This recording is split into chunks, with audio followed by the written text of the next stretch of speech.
Ah, il faut mettre ton micro. Ça a coupé par défaut.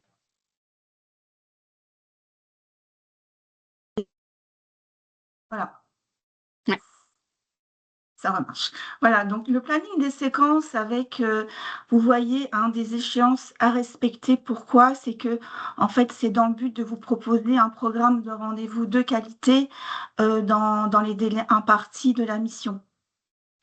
Alors, on vous propose dès aujourd'hui jusqu'à juin environ un entretien individuel avec le bureau Business France-Chine et votre conseiller référent Team France Export afin de comprendre pendant l'échange vos besoins et vos contraintes sur ce marché, afin de valider aussi les cibles à prospecter et vous donner les premières recommandations sur les actions à engager. On vous propose également de vous expliquer aussi les aides financières qui sont possibles sur cette mission et dont vous pourriez bénéficier. Donc ça, c'est de avril à juin. La date limite d'inscription à la mission, c'est le 30 juin. À cette date, donc, la signature du bon de commande confirme votre engagement sur la mission. Ensuite, de juillet à septembre, c'est une phase plutôt préparatoire en France avant donc, le départ qui comprend l'identification et la qualification des prospects selon vos cahiers des charges, ainsi que l'organisation de votre programme de rendez-vous et notre appui logistique. Votre participation vous donne droit également à un mentorat individuel et à un bilan réglementaire individuel. Voilà, pour le coup, Prune, peut-être quelques mots sur le mentorat. Alors, donc, le mentorat, on aura Laurent donc, qui nous en parlera plus en détail lors de son intervention. Et sur le bilan réglementaire, je passe la parole à Géraldine Le Carpentier qui nous a rejoint également, juste pour que tu nous expliques en quelques mots en quoi ça consiste. Prune. Bon, bonjour à tous et à tous. C'est vrai que voilà, on va parler lors de ce webinaire des différentes opportunités qui peuvent s'offrir à vous sur le marché chinois. Mais il nous semblait essentiel aussi de faire un point particulier sur les contraintes réglementaires.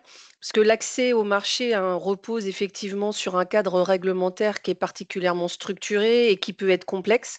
Il peut y avoir des enregistrements de produits, il faut une certaine conformité de vos produits, des étiquetages. Et donc, ce qu'on a voulu packager avec cette mission, c'est la possibilité pour les entreprises qui participent à la mission d'avoir un échange avec notre service hotline réglementaire afin de vous accompagner au mieux dans la préparation de cette action de prospection sur le marché chinois. L'objectif de cet échange avec nous sera de faire un point sur les exigences, sur vos contraintes, sur les obligations qui vont s'appliquer à vos produits, à votre secteur d'activité, afin de préparer au mieux la mission et que vous puissiez avoir l'intégralité des informations et des contraintes à l'entrée de vos produits au moment de vos rendez-vous B2B. Voilà, c'est vraiment le service hotline réglementaire chez nous de la CCI Normandie. On est là pour ça, de vous accompagner sur la sécurisation de vos opérations. Et donc, voilà, Prune nous a proposé de faire ça, d'avoir un échange avec vous, avec chaque participant, et on fera une checklist de vos obligations, que ce soit en termes de formalités ou d'obligations réglementaires. Merci Géraldine. Voilà. Donc, voilà, l'idée, c'est vraiment que vous partiez préparer entre vos Oui. rendez-vous que vous aurez ciblés avec le bureau Business ça. France et votre chargé d'affaires. Vous aurez donc un mentorat individuel avec les conseillers du commerce extérieur en Chine et votre bilan réglementaire. On espère que vous partirez dans les meilleures conditions pour C'est ça. aborder le Vous marché aurez la chinois. checklist.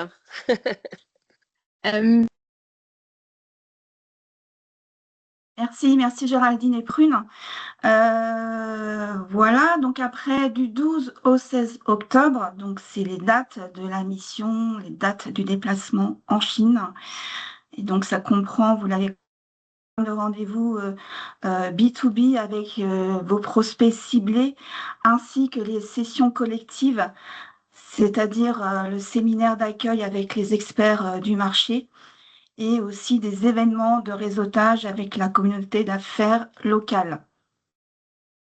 Et puis, de retour en France, on vous propose un débriefing et un soutien dans le suivi des contacts établis avec votre conseiller référent à Team France Export Normandie.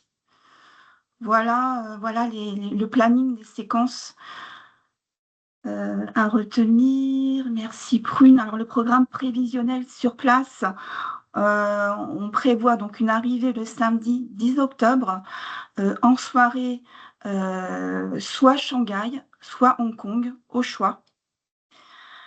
Le dimanche 11 octobre est une journée libre et d'acclimatation, compte tenu d'une part de la durée du vol et d'autre part du décalage horaire.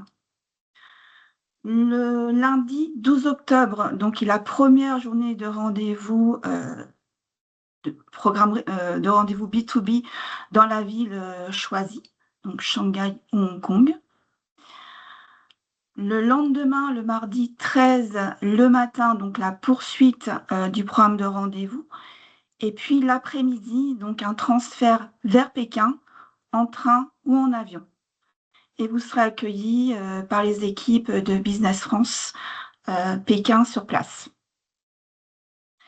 Voilà, le mercredi 14 octobre est une journée avec 2 temps forts. Le matin, le séminaire d'accueil organisé par Business France avec les experts marchés. Et l'après-midi, on vous propose de participer à l'inauguration de l'exposition Art de vivre à la française en présence de l'ambassadeur de France, suivi d'un événement networking. Le jeudi 15 octobre, donc journée complète, programme de rendez-vous B2B à Pékin. Et le vendredi 16 octobre, dernière journée de programme de rendez-vous à Pékin, ou visite d'un grand groupe chinois innovant. Et en soirée, donc retour en France, retour sur Paris. Voilà les grandes lignes, peut-être Prune, quelques mots sur l'exposition Art de vivre à la française qui aura lieu en même temps à Pékin. Oui, donc juste 2 mots sur le pourquoi en fait on prévoit également cette mission au mois d'octobre. C'est qu'il y a une exposition à Pékin dédiée donc à l'art de vivre à la française, à la France, avec une visibilité qui sera très forte. C'est l'idée émanée, si je me trompe pas, que cette exposition se tient en Chine. Elle est itinérante, elle change de ville chaque année, mais donc là on se retrouve à Pékin et voilà, on s'est dit que c'était une belle mise en lumière de la France et qui plus est de la Normandie qu'on pouvait proposer à cette occasion. Donc voilà, on a un webinaire dédié sur cette séquence le 25 mars si certains souhaitent en savoir un peu plus. Et il y a également des éléments qui peuvent vous être transmis par vos conseillers internationaux. C'est Prune.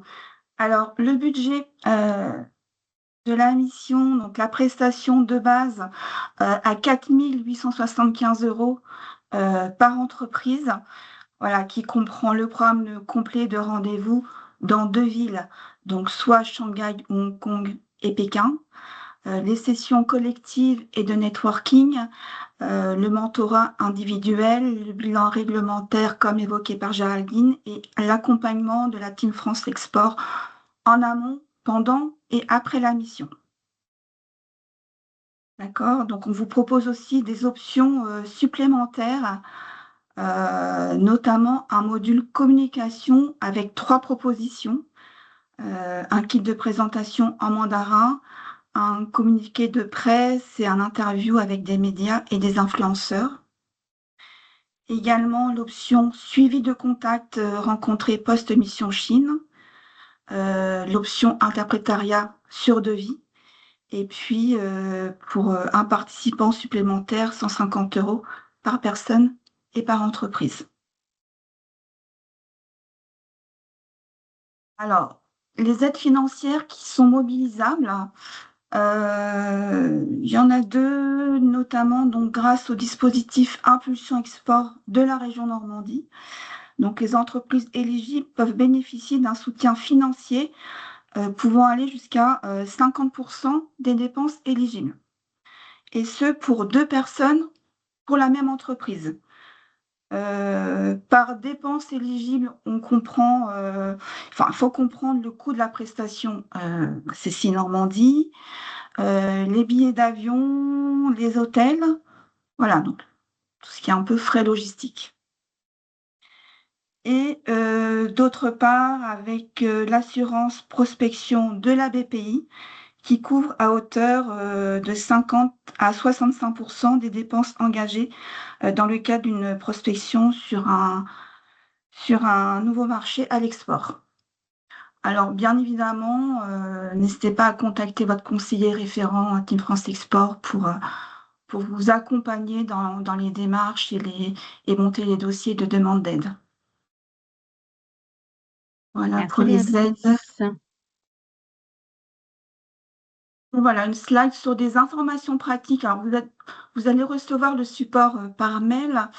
Après, peut-être les trois essentiels à retenir, c'est effectivement de bien vérifier votre passeport qui doit être valide 6 mois après le retour en France. Également une information importante sur les visas en Chine, en fait, jusqu'au 31 décembre 2026. Pour la Chine continentale, les voyageurs titulaires d'un passeport français sont exemptés de visa pour des séjours d'une durée maximale de 30 jours. Et également pour Hong Kong, il n'y a pas de visa qui est requis. Donc voilà pour cette information importante.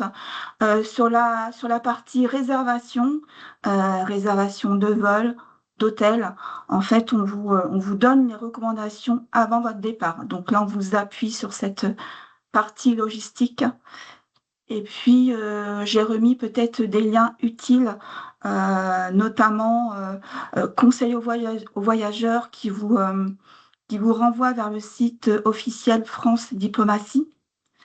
Le fil d'Ariane qui est intéressant, qui vous permet de recevoir les alertes durant votre voyage. Et puis aussi le site de l'ambassade de Chine en France, qui peut être utile pour vous. Voilà.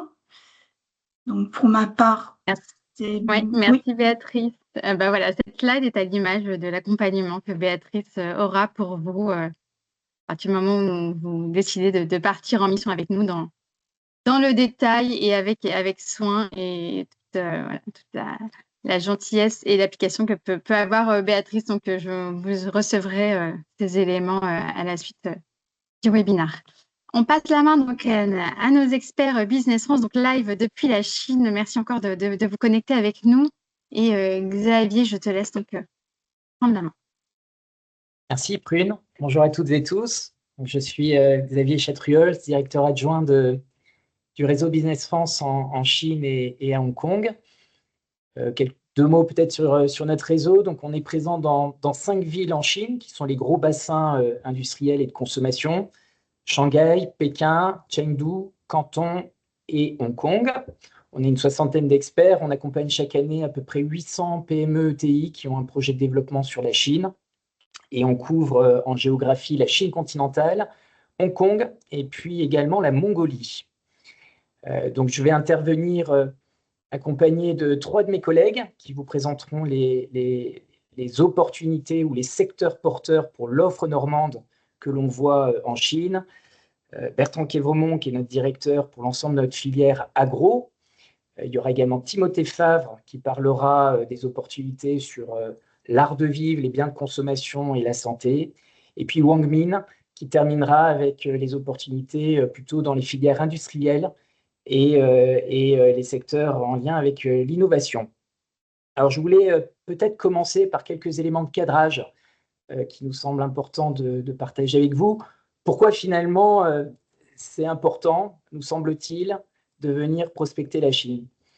Alors, on a construit un narratif qui est très simple et qui est tourné autour de 4 grandes idées qui nous semblent quand même assez importantes. La première, la Chine, c'est une destination qui est incontournable pour toute entreprise qui souhaite se développer en Asie. Alors, C'est vrai que c'est un marché qui parfois fait peur de par sa dimension, mais quand on regarde les indicateurs, et en particulier les indicateurs à moyen long terme, c'est un marché vraiment essentiel. C'est d'abord aujourd'hui la deuxième économie mondiale. Ce qui est intéressant de noter, c'est la taille de la classe moyenne, qui est aujourd'hui de 500 millions de consommateurs.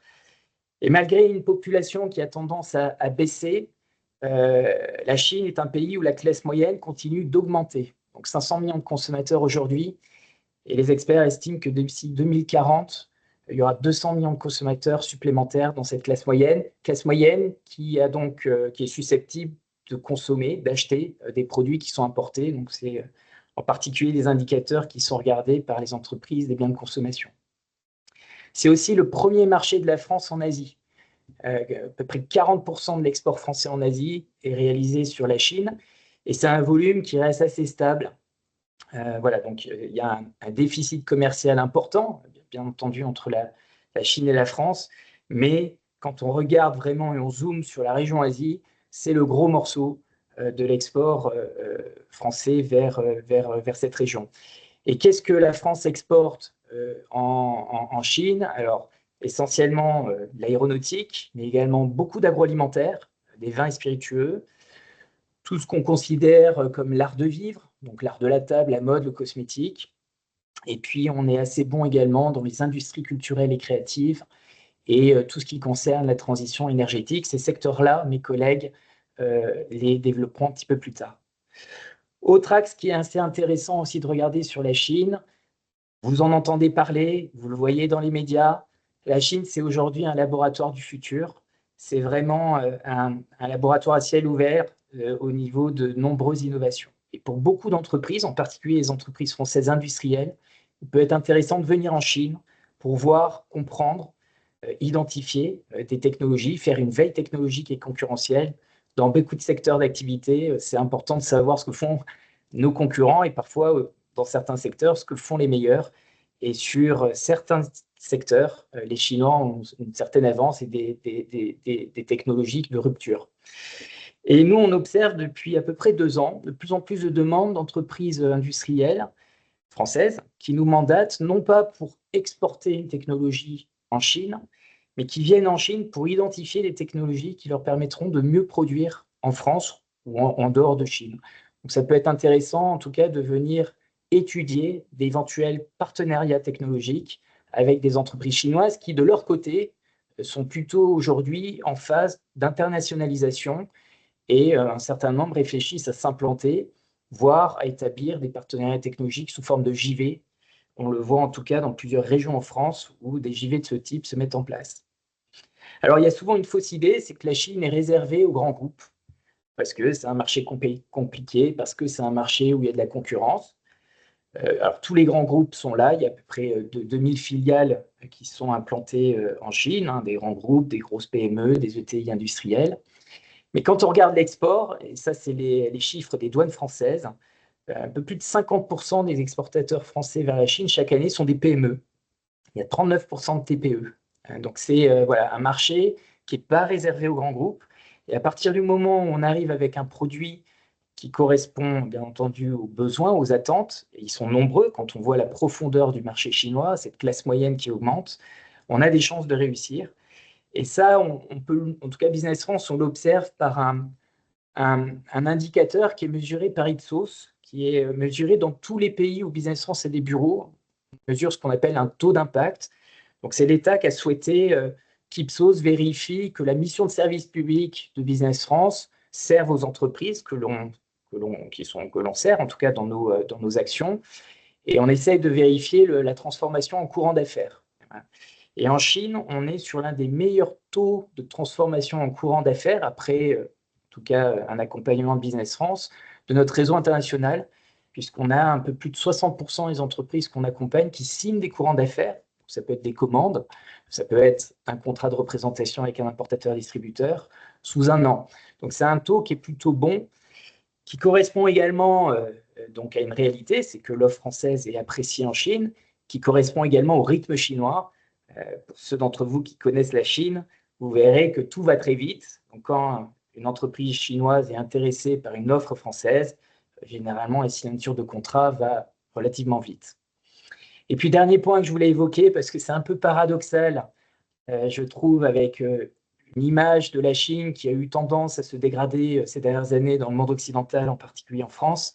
C'est tout l'inverse en Chine. La France a une excellente image. L'offre française, nos entreprises françaises ont une excellente image, et ça s'est même renforcé depuis la période Covid.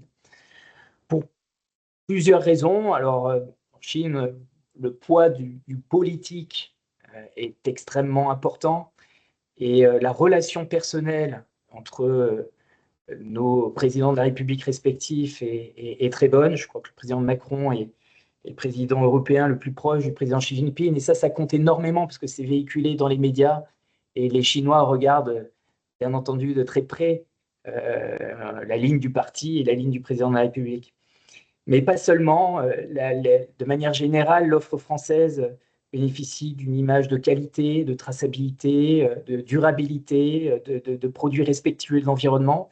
C'est en tout cas des valeurs qui sont souvent mises en avant par les filiales françaises qui sont ici et qui servent de manière générale l'ensemble des filières, et qui fait que globalement, nos entreprises et l'offre française est vraiment recherchée, appréciée, consommée. Et on voit la différence également dans beaucoup de secteurs d'activité par rapport à nos concurrents européens, où la France occupe de très bonnes places, et c'est en particulier le cas sur les biens de consommation. Voilà, on va rentrer un peu plus dans le détail maintenant de chacun de ces secteurs. Je vais laisser la parole à Bertrand Quévremont, notre directeur agro, qui va vous présenter notre vision des secteurs prioritaires dans sa filière et les opportunités pour les entreprises normandes. Merci Xavier. En tant qu'ambassadeur de la Normandie à Hong Kong, je suis ravi de pouvoir faire cette présentation avec vous aujourd'hui pour vous parler d'agro. La Chine, je ne voudrais pas parler de la Chine, mais plutôt des Chines. On a en termes de consommation, de distribution, de production aussi, en Chine, des modes de consommation qui sont extrêmement différents, et donc des opportunités aussi qui varient d'une année sur l'autre, d'un endroit à l'autre, et où il faut qu'on soit extrêmement agile, dynamique et flexible, et où au niveau de nos actions de terrain.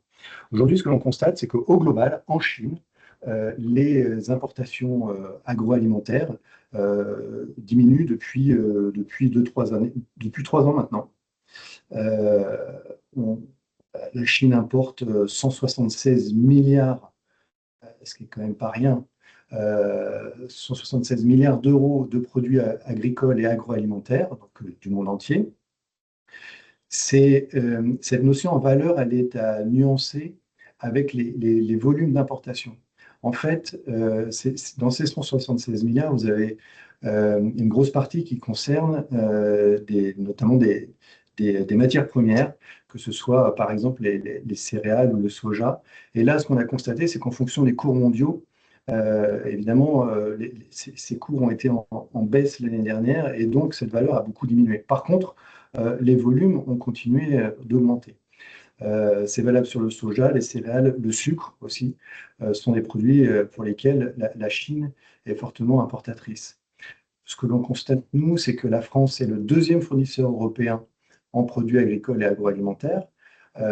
On a également connu une baisse en valeur, mais qui est également à nuancer avec les volumes. Et ce que l'on constate, c'est que sur les produits gourmets, et notamment les produits de boulangerie, viennoiserie, pâtisserie, on est en hausse de 3%. Notamment sur des catégories d'épicerie, salé et sucré, les glaces. Bon, c'est un cas un peu atypique. C'est notamment le fait des exportations de l'usine Häagen-Dazs implantée dans les Hauts-de-France. Mais tout ce qui est snacking, produits produits infantiles et produits d'épicerie connaissent actuellement une bonne progression.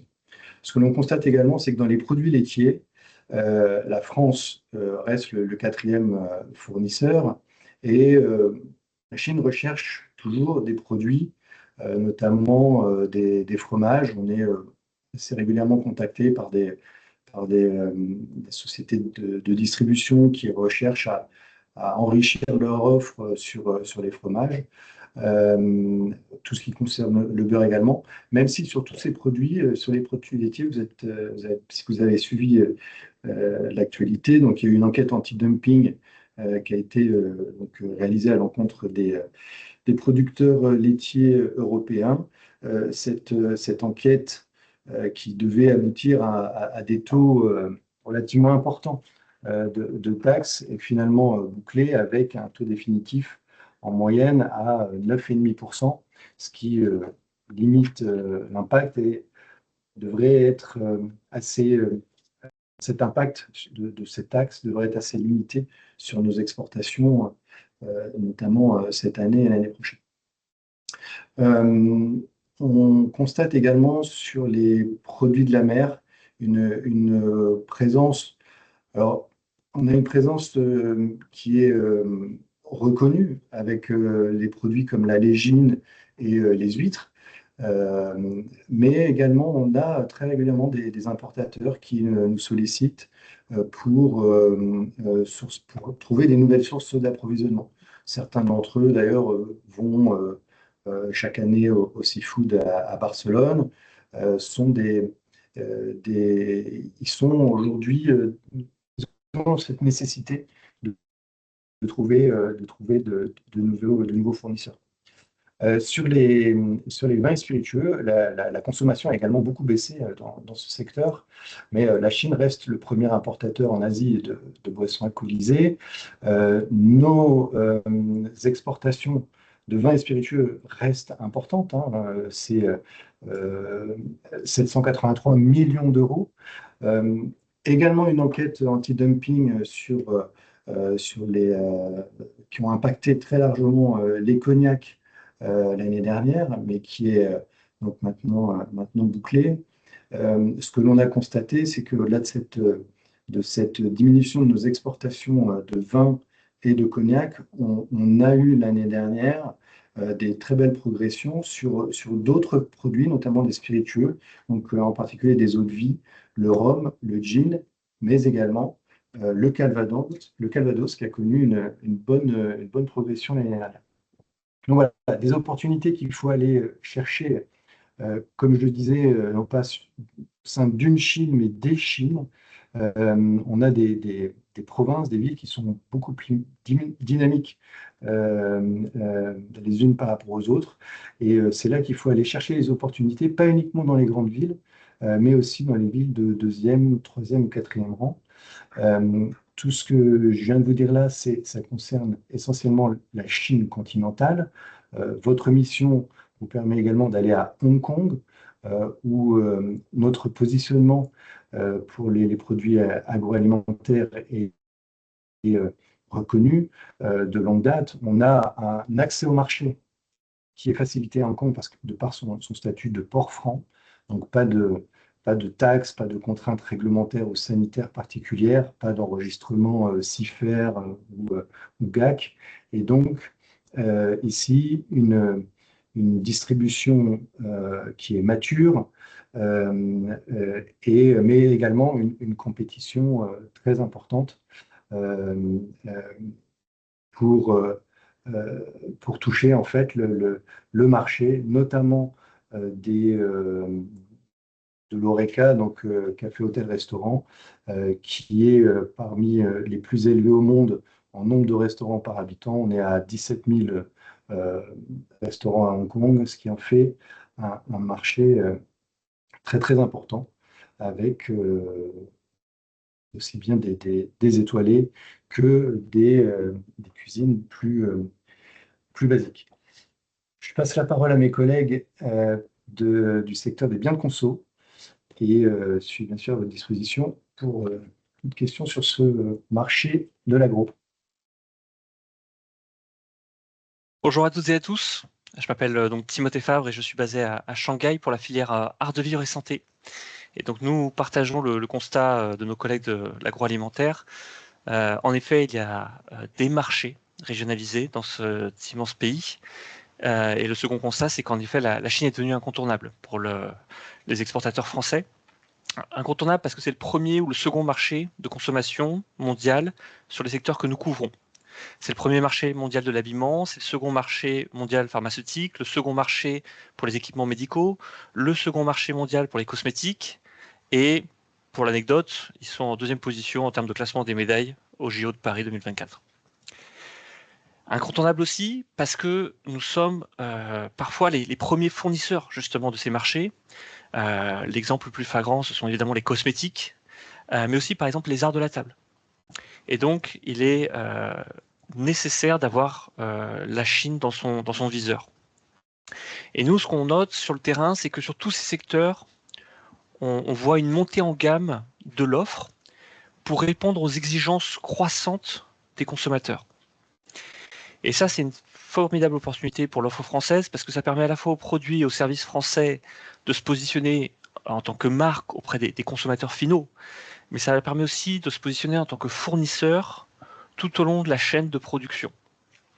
Parfois pour des marques du coup chinoises. Et donc si on rentre un peu dans le détail, déjà dans un premier lieu, il y a évidemment le luxe, quand on parle de cette montée en gamme. Le luxe, donc c'est un marché conséquent pour nos exportateurs, et ça part dans la demande mondiale va continuer à augmenter. Et donc en tant que marque française, exportateur français, on peut s'adresser à la fois évidemment aux grands groupes français, mais évidemment à toutes ces marques premium chinoises qui demandent qu'à monter en gamme. Pareil, cette demande de montée en gamme, elle est très présente dans l'univers de l'enfant.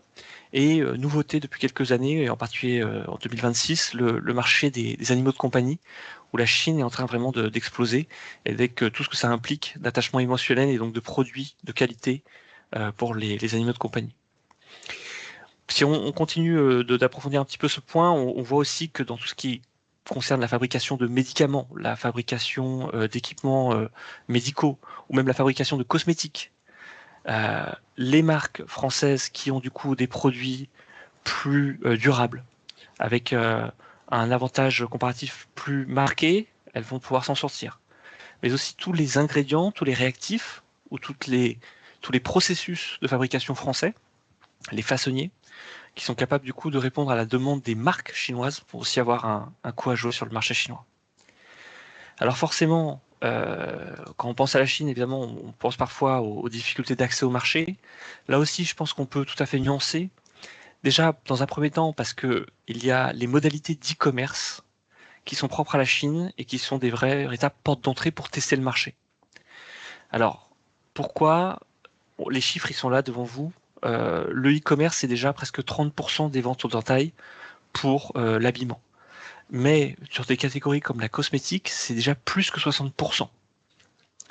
Et vous avez à la fois donc le e-commerce domestique pour des produits en Chine qui vont ensuite vers un consommateur chinois. Mais vous avez surtout tout ce qui est le cross-border e-commerce, donc le e-commerce transfrontalier, pour des produits qui partent de la France, sont dédouanés et arrivent chez le consommateur final. Donc il y a déjà cette façon d'aborder le marché, de se rassurer. Et nous, Business France, on essaie aussi de proposer des solutions innovantes, à la fois évidemment donc dans leur thématique. Donc cette année, par exemple, on fait une opération pour la première fois sur les animaux de compagnie, les French Pet Days. Mais aussi, on essaie d'être innovant aussi dans les propositions d'accompagnement. Donc typiquement, pour tout ce qui est réseaux sociaux chinois ou faire du branding, du marketing, c'est important. Nous, on a par exemple développé une solution où on fait une présentation de la marque française sur les réseaux sociaux chinois qui sont WeChat, avec des showrooms digitaux, ce qui permet de traduire tout en chinois et de rendre accessible votre marque, quitte à générer en fait des ventes très rapidement, puisque les touristes chinois prennent connaissance de l'information sur nos réseaux, et ensuite, une fois qu'ils se rendent en France, peuvent acheter sur place localement, dans vos magasins, aux différents points de vente, vos produits. Enfin, je terminerai cette présentation en rappelant que en Chine, nous avons des clubs sectoriels. Le club santé, French Healthcare Alliance, et le club sport, qui en fait rassemblent des institutions, entreprises ou professionnels français qui sont implantés en Chine. Et donc le but du jeu, c'est de mutualiser justement les expériences de ces entreprises françaises sur le territoire chinois pour tout simplement s'entraider de façon très concrète. Et donc ce sont aussi des clubs qui sont animés par Business France. Voilà, je reste à votre disposition pour répondre aux questions que vous pourriez avoir. Merci.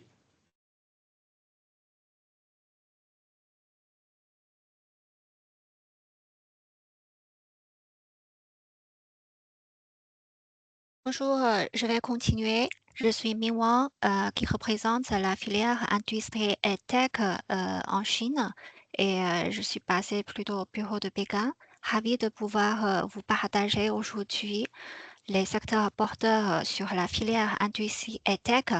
La Chine est un laboratoire d'innovation qui façonne l'innovation de demain, des énergies renouvelables, des technologies de pointe, des réseaux 6 gigas, de l'économie de basse altitude ou encore la robotique avancée. La Chine est émergente. Il y a beaucoup de secteurs porteurs et opportunités sur la filière industrie et technologie au marché chinois. Tout d'abord, parlons des mobilités, qui est aussi un domaine d'excellence de la région Normandie. Logistique et mer, la Chine domine la logistique mondiale, abritant 7 des 10 plus grands ports et assurant 90% de son commerce par voie maritime. C'est aussi leader incontesté de la construction navale et de l'automatisation portuaire, avec des projets phares sur les infrastructures en système intelligent en bas carbone. C'est un marché idéal pour tester et déployer vos solutions logistiques maritimes à grande échelle. Il y a pas mal d'acteurs au cluster maritime Normandie. Vous êtes les bienvenus pour la découverte. Sur le segment automobile, c'est le premier marché mondial qui concentre plus de 50% des ventes des véhicules électriques et autonomes. Avec déjà plus de 100 marques locales, elle est un laboratoire vivant pour l'électrification, les logiciels embarqués et la mobilité intelligente. À chaque année, on accompagne de nombreux acteurs français dans ce secteur pour la découverte du marché et creuser pas mal d'opportunités intéressantes. Le segment aéronautique, c'est le deuxième marché mondial de l'aviation civile, avec besoin de plus de 8700 nouveaux avions, créant une forte demande en équipement, maintenance et technologies avancées. C'est un marché très structurant, ouvert aux savoirs internationaux. Actuellement, il y a un écosystème déjà très développé français, avec la présence de plus d'une cinquantaine d'entreprises françaises sur toute la chaîne de valeur de l'industrie présente en Chine. Et il est important aussi de mentionner le segment ville durable et bâtiment. Avec un objectif de urbanisation de 75% d'ici 2035, la transition vers les villes neutres en carbone est prioritaire. La plupart des bâtiments préfabriqués devraient dépasser 30% des nouvelles constructions d'ici 2025. 90% des projets de construction financés par le gouvernement utilisent la solution BIM. C'est aussi un segment très potentiel et disposant de savoir-faire français à promouvoir.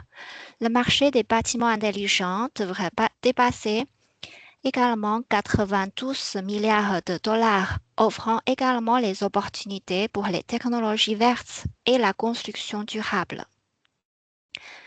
Il ne faut pas négliger non plus l'industrie du futur et transition énergétique.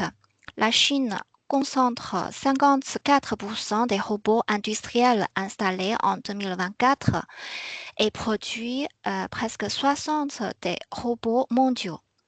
Elle dispose actuellement plus de 35 000 usines de manufacture intelligente. C'est aussi le leader des énergies renouvelables. Elle concentre environ 74% de la capacité mondiale solaire éolienne en construction et investit massivement dans la nucléaire avec 58 réacteurs opérationnels et 150 gigawatts en projet. Le marché électronique et Internet des objets est aussi en plein essor. En 2025, le marché chinois des composants microélectroniques pèse déjà plus de 218 milliards de dollars. D'ici 2035, l'Internet des objets devrait dépasser plus de 170 milliards de dollars, porté par l'essor de l'intelligence artificielle, de la robotique et de la conduite autonome. La Chine place les circuits intégrés, l'intelligence artificielle embarquée et l'edge computing au cœur de son 15e plan quinquennal. Cherchant des partenaires stratégiques dans beaucoup de domaines innovants, tels que les semi-conducteurs, les capteurs avancés et les applications Internet des objets pour diverses industries, la santé, l'énergie, etc.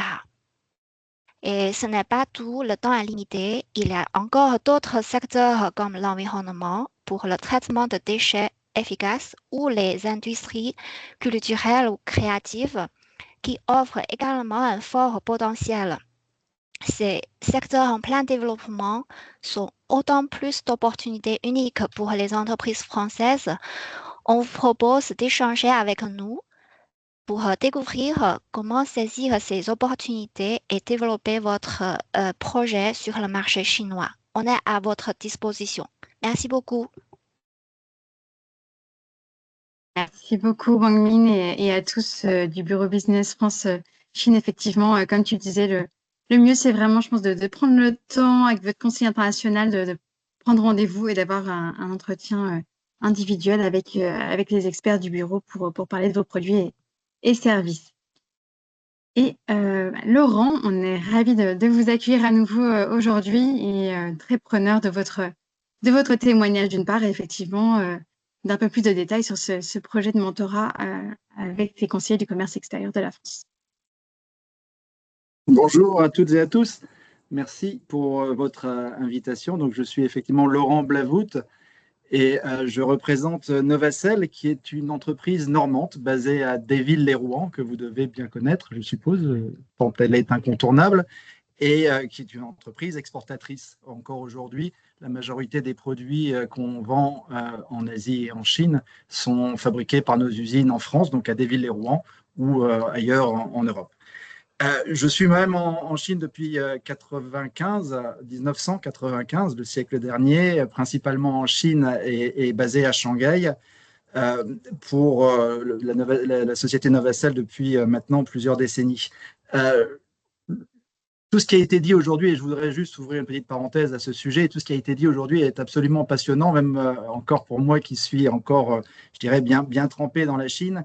Ça peut parfois faire un peu tourner la tête, tellement les changements, les challenges sont importants avec la profondeur du marché chinois et sa complexité, mais en même temps, ça offre un panorama d'opportunités qui sont absolument gigantesques. Et nous, Novacell, petite entreprise de fabrication industrielle, donc de produits consommables industriels de moyenne technologie, on arrive encore à trouver des opportunités justement dans cet océan de marché chinois avec les produits que nous fabriquons. Et nous sommes en Chine depuis maintenant plus de 20 ans avec un succès relatif, mais un succès qui est quand même assez indéniable. Donc aujourd'hui, je suis là pour vous parler des CCE et de l'offre qu'on va faire ensemble avec la Team France pour vous aider, qui s'appelle les 60 minutes pour convaincre. Donc peut-être rapidement, je me permets de représenter les CCE, qui est une association plus que centenaire, puisqu'elle a été créée en 1898.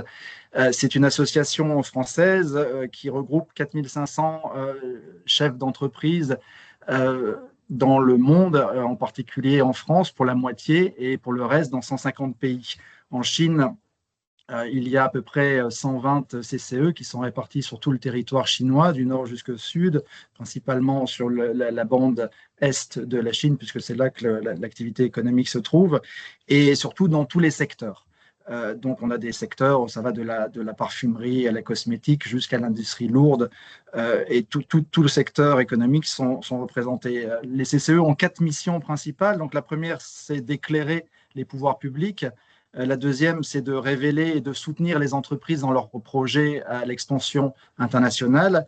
La troisième, c'est d'attirer des entreprises étrangères ou des capitaux étrangers par rapport à l'attractivité française, qui est très importante. Et la dernière, la quatrième, c'est d'inspirer les jeunes et les former au métier du commerce international et du développement à l'international. Nous sommes bénévoles dans notre mission CCE et parmi toutes ces missions, on a des groupes de travail et un des groupes de travail s'appelle les 60 minutes pour convaincre et on sera très très heureux de pouvoir développer ça avec vous ensemble. Alors ça consiste en quoi? En fait, ça consiste juste en un échange.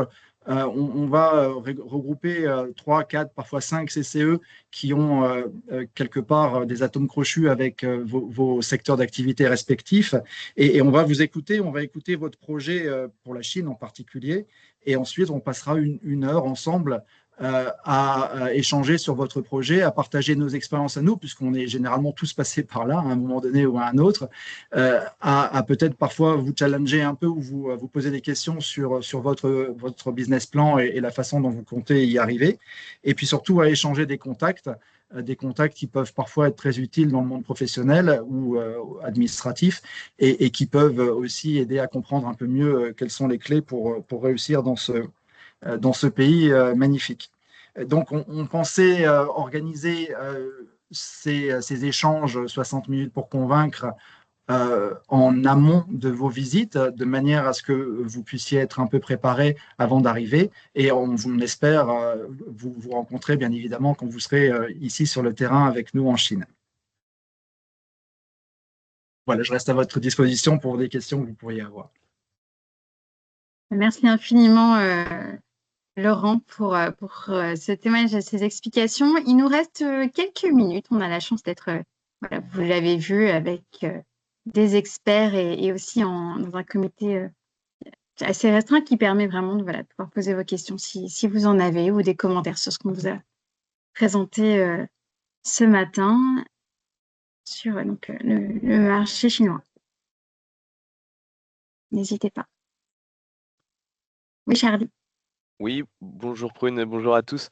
Petite précision, du coup, c'est vrai que merci pour toute la présentation et les interventions. Et Monsieur Laurent Amblevoix, merci beaucoup, c'était hyper intéressant votre retour. C'est vrai que l'objectif aussi pour les entreprises, et je vois qu'il y a par exemple Jonathan Hall, entreprise aussi que j'accompagne, c'est aussi de faire le point du coup avec les différents experts sectoriels comme Mine par exemple. Je sais que sur l'industrie, on travaille beaucoup ensemble. À l'issue de ce rendez-vous, c'est un peu le réflexe de prendre un rendez-vous avec votre conseiller. Je fais un peu la promo, mais prendre rendez-vous avec votre conseiller et l'expert sectoriel pour qu'en fait on aille plus poussé, qu'on aille plus en détail en fait par rapport à votre produit, parce que là on essaie vraiment de donner un panorama assez large, mais qu'on aille vraiment dans le détail individuellement pour préparer au mieux cette mission qui s'annonce hyper cool.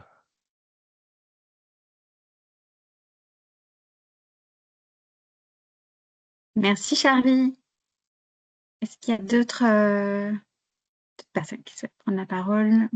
Rachel, oui, je t'en prie.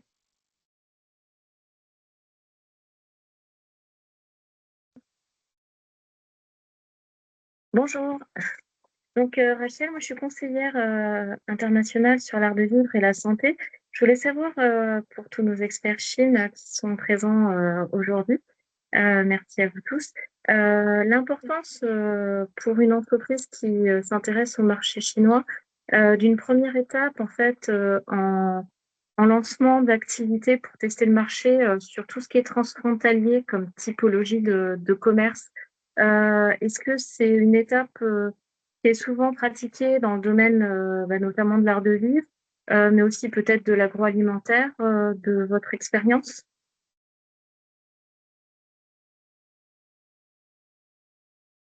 Je vais commencer à répondre et puis on pourra ensuite élargir à l'agroalimentaire.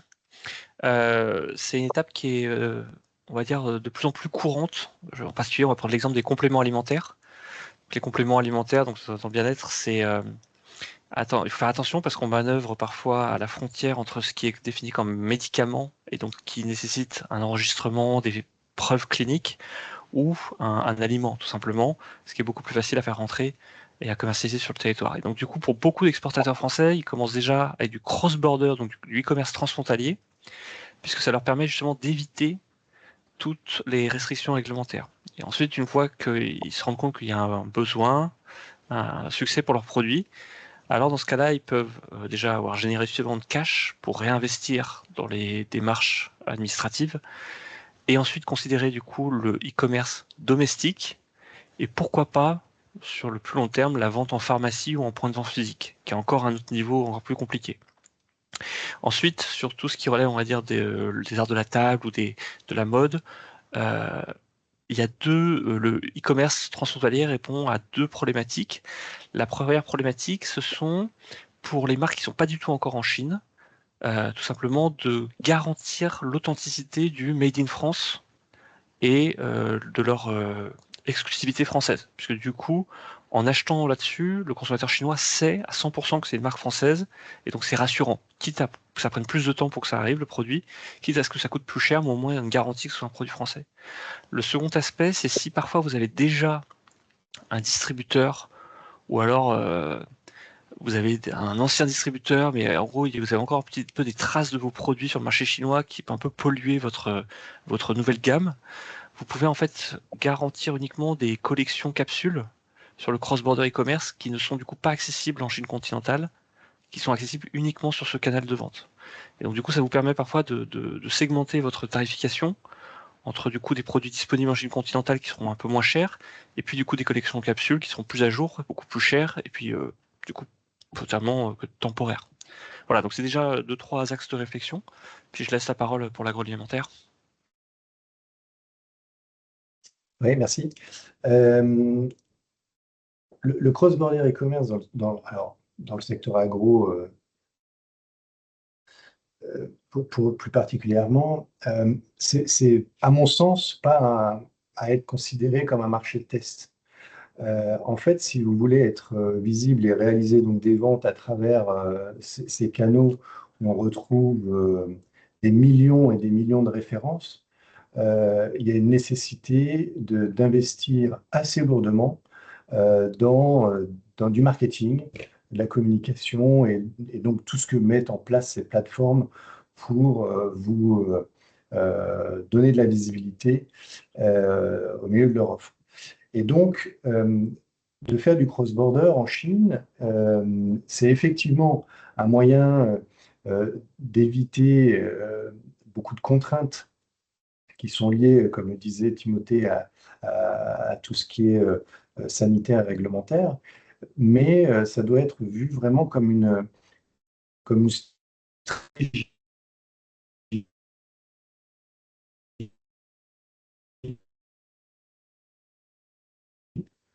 plutôt long terme, avec l'envie de vraiment... Voilà pour le petit complément que je voulais apporter.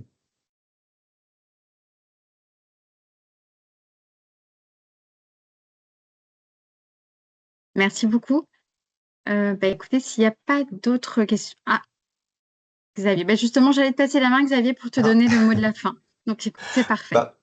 Merci beaucoup. Peut-être un petit point, une petite interrogation pour profiter effectivement aussi de la présence donc de notre CCE et puis aussi de Xavier, parce que là on a beaucoup de PME qui sont à l'écoute. Peut-être, puis ça donnera lieu aux 60 minutes là pour convaincre un peu plus tard, mais en quelques mots, quels sont les points de vigilance qu'une PME doit avoir en tête pour surmonter les éventuels obstacles, pour au final réussir l'aventure en Chine? Voilà, ce serait une petite question parce que c'est quand même effectivement un grand marché, vous l'avez dit, et puis il y a naturellement des appréhensions sur ce marché, mais que vous avez réussi à surmonter, donc peut-être les évoquer tout de même, pas les mettre sur le côté, mais dire comment les surmonter et voilà, pour encore une fois donner envie sur ce marché. Xavier, je te laisse commencer. Oui, la préparation est clé Et je trouve que ce programme a tout un volet préparation qui est essentiel, à commencer par le mentoring, les points réglementaires. Dans les points réglementaires, il y a la propriété intellectuelle. Il faut absolument se renseigner et quand on viendra dans une phase d'exportation, enregistrer les produits, c'est essentiel, comme tout marché. Donc ce point-là, il est important. Il y en a un autre qui est de ne pas avoir peur de la Chine. On l'entend souvent, ça, mais c'est un marché, certes, où il y a une montée en gamme de la concurrence chinoise. C'est un marché qui, de par sa dimension, peut faire peur. Il y a aussi une différence culturelle. Tout cela, nous, on peut vous accompagner dans, en tout cas, l'interculturalité des affaires avec les équipes de la Team France Export Normandie, mais c'est vraiment un marché qu'il faut venir voir. Et encore une fois, cette mission, je trouve, est un beau dispositif pour venir comprendre ce marché et établir des premiers contacts. Donc, être audacieux, ne pas avoir peur. Et après, il y a un point que je voudrais quand même mettre en avant, c'est la Chine évolue vite, elle a beaucoup changé ces dernières années, il faut aussi savoir que le coût de développement, en étant totalement transparent avec vous, est assez élevé, hein. Donc le marché est loin, souvent, quand on est vraiment dans une démarche export, on ne va pas pouvoir avoir un seul importateur-distributeur qui couvrira tout le marché. Donc, il va falloir en trouver plusieurs. Ça nécessite plusieurs déplacements souvent. Ça nécessite aussi de communiquer. Les Chinois vivent dans le digital, ils consomment dans le digital. On a beaucoup parlé d'e-commerce, mais il faut être visible sur ce digital. Il faut communiquer sur les réseaux sociaux chinois qui sont totalement différents des réseaux sociaux qu'on peut avoir en France. Donc, ça nécessite un petit budget pour pouvoir être visible. Donc, une prospection d'un marché chinois, pour être totalement honnête avec vous, c'est équivalent d'une prospection du marché américain en termes de coûts. Voilà. Donc, c'est les points que je voulais mettre en avant. Préparation, propriété intellectuelle. Venez voir, établir des contacts, établir un relationnel. Les Chinois sont un peu les latins d'Asie. Donc, il y a le contact, le relationnel est extrêmement important. On appelle ça le guanxi ici.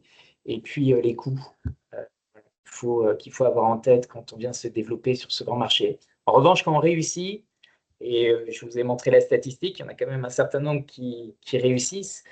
Très vite, le marché chinois peut peser de manière très importante dans les résultats, évidemment, d'une entreprise. Donc, voilà, les gains peuvent être importants. Et il faut aussi savoir suivre en termes de production. Donc, ça, c'est le dernier point que peut-être je voulais mettre, parce que les quantités, en tout cas, quand un produit plaît aux consommateurs chinois, il faut aussi, selon le produit, mais pouvoir être en capacité d'y répondre sur des volumes qui sont souvent plus importants que d'autres marchés que vous pouvez développer. Voilà ce que j'avais en tête comme ça à chaud, et je pense que Laurent aura plein d'autres points à vous indiquer. Effectivement, je pense qu'on peut être complètement d'accord ensemble. Tout ce que tu dis est totalement applicable. On pourrait aussi écrire un livre, en fait. Il n'y a pas de recette miracle, hein. C'est un pays avec une profondeur incroyable, avec des multiples facettes. Vous lirez certainement les compléments culturels qui viendront avec l'explication du pays, mais il y a différents langages, différentes minorités, etc. Et chaque province n'a pas forcément le même niveau de développement. Donc, ce sont des offres produits différentes. Donc, je dirais, en matière de généralité, si je peux me permettre d'aborder ce terme-là, la première chose, c'est aborder la Chine, c'est aborder un projet stratégique. Ce n'est pas un petit marché de développement comme une option ou un passe-temps qu'on peut faire quand on a le temps. Non, c'est vraiment quelque chose qui est très, très important. Et comme Xavier le soulignait, l'impact, le potentiel peut être gigantesque et peut être réellement transformateur pour une entreprise de taille petite ou moyenne, vu le potentiel de développement. Donc, c'est vraiment quelque chose qui doit attirer toute l'attention de la direction de l'entreprise. Ensuite, je dirais, la préparation, je ne peux que insister à 100%, la préparation doit et peut se faire à distance. Aujourd'hui, le digital fait partie de la vie des Chinois, donc pour celui ou celles qui sont curieux et qui peuvent bidouiller avec les outils qu'on a aujourd'hui, il y a une mine d'infos en ligne, une mine d'infos. Et aujourd'hui, le fait que les sites soient en chinois, bon, c'est pas trop un obstacle. Avant, on essayait de trouver des gens en France qui parlent chinois. Maintenant, on a l'intelligence artificielle, c'est beaucoup plus facile. Et en dernier point, je dirais, alors c'est peut-être propre à mon expérience, mais je pense que ça peut être aussi rapporté comme une expérience intéressante.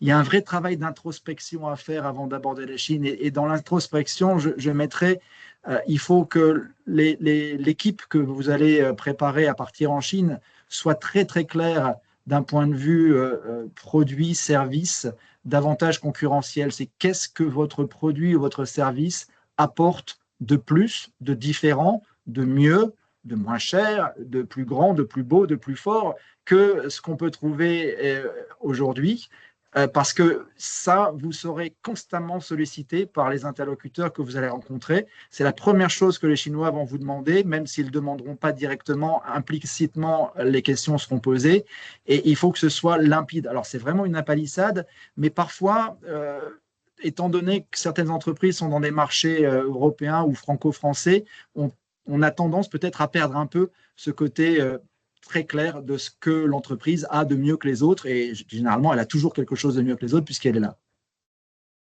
Voilà.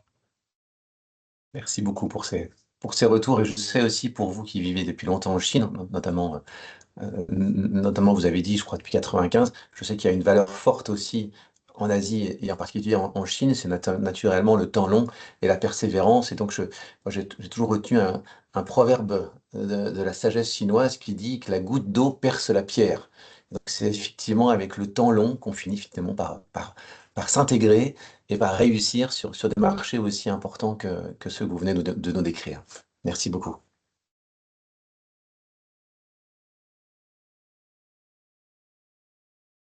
Très bien. Bah, écoutez,